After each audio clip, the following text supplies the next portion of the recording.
Before the Game Boy Advance, great racing games on handheld systems were not very common. Now I know that the original Game Boy had some really good ones like F1 Race and Super RC Pro-Am.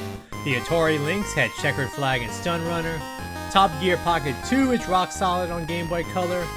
Wacky Races and Woody Woodpecker Racing also have good reputations on the GBC. However, one handheld racer that arguably stood out above all those that came before it was Mickey Speedway USA on Game Boy Color. This game came out in March of 2001, months after the original N64 version of it was released. It was developed by Rare, who are no strangers to racing games like this or to the Game Boy for that matter. This game also had a predecessor called Mickey's Racing Adventure, which had similar gameplay, but I never played that one. Plus, most of the critics seem to agree that this follow-up is more refined, as it's more focused on racing and has a two-player mode. On the surface, it may look like RC Pro-Am with Disney characters, but that's not necessarily a bad thing. In fact, speaking of looks, this game looks amazing for the system it's on. The colors look so nice and stand out even on real hardware, and the backgrounds and sprites are some of the best I've ever seen in an 8-bit game console or handheld. It even competes with some of the best looking Master System games like Asterix and Land of Illusion. The art direction overall fits the Disney theme perfectly. On top of that, the only negative here with the graphics is that there are some frame rate dips whenever a lot of things are on screen, like when certain items are used. Otherwise, the game looks amazing, runs well, and provides a strong sense of speed. The music also stands out, as there is a song for each of the 20 tracks in the game and more, and the quality here is superb. In fact, I included a few of them in the background for this video. The songs are extremely catchy and fit the Disney theme perfectly. In fact, some of them are supposed to be remakes of older Disney tunes from what I've read, but I am not a big Disney fan, so I cannot comment too much on this aspect. However, I can definitely say that this game has some of the best music on the Game Boy Color.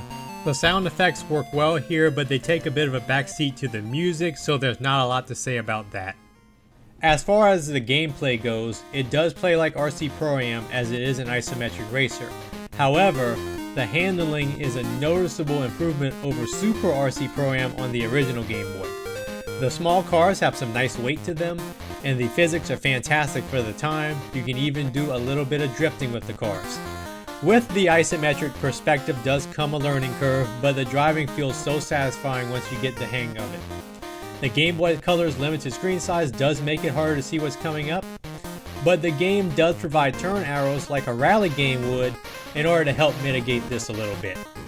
One of the things that is harder because of the isometric view is grabbing items. The item system works like it does in Mario Kart, and you need these pickups to win consistently, but it's easy to miss one because of the perspective. The game does pack quite a bit of content for a GBC game. It has a single player mode with 5 different cups and a total of 20 tracks. This mode takes you all across the United States in order to save Pluto from the Weasels. You start off on the West Coast and finish on the East Coast. You get a variety of different environments such as beaches, cities, snow, and even the swamps of Louisiana. It even has a time trial mode which have times that you can beat and get gold stars for doing so. It has a driving school, kinda like Gran Turismo, but I'm not a big fan of these modes in racers.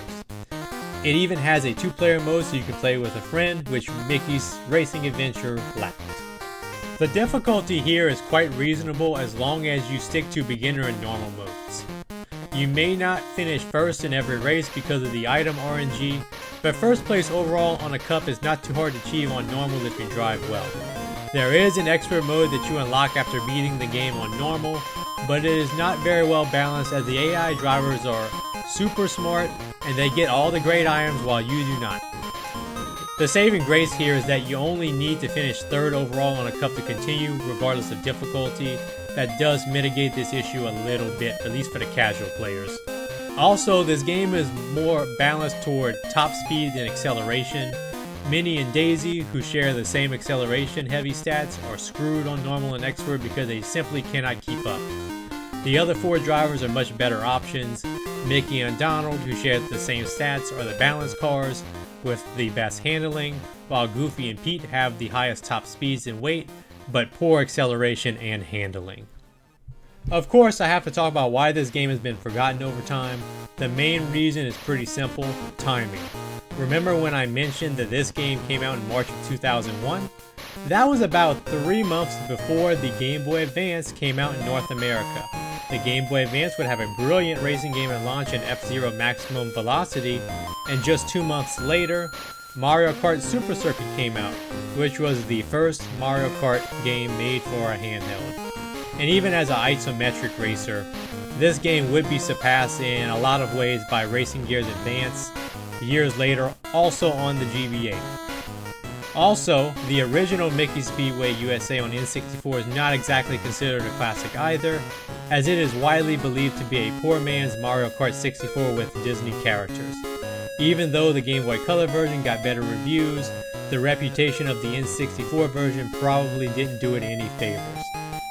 Then there's also the fact that it was a licensed Disney game and was targeted toward kids, so some hardcore gamers probably dismissed this game just because of those reasons, despite Rare's reputation as a great developer. All of these factors at the end of the day contributed to this game being left behind in the long run. So did any of you play this game at some point back then? Or did you just play the N64 version, or did you miss either version altogether? Let me know what you think in the comments. Also, if you enjoyed this video, hit that like button and subscribe for more content like this, and as well as one credit clear playthroughs that I do from time to time that are done without continues or cheats. Thank you for watching and have a great day.